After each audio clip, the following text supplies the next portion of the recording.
My grandmother kept saying that I crave the blockade, hunger, me and my mom. And I already have her. We transferred our gratitude to our cat Vaska.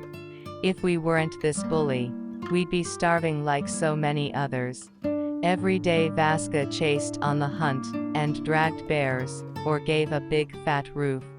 Grandmother consumed and cooked bears from nih polku.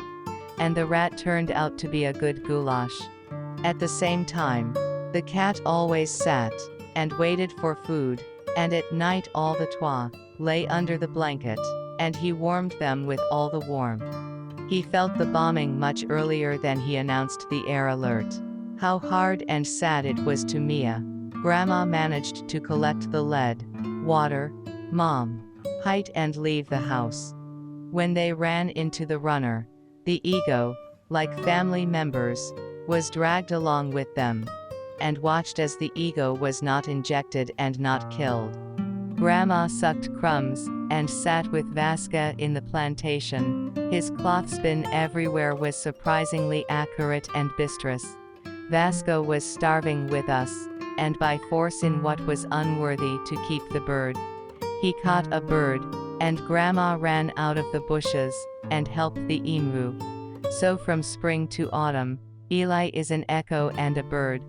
When the blockade was lifted, and they drove harder, and then after the war, they gave Grandma to the cat everywhere, he gave the best piece himself. Stroked the ego affectionately, reproaching, "You are our breadwinner." Vaska died in 1949. His grandmother buried him in the cemetery. And what was? The grave was not flooded. She put a cross, and wrote Vasily Bugrov. Then my mother put my grandmother with the cat, and then I buried my mother there.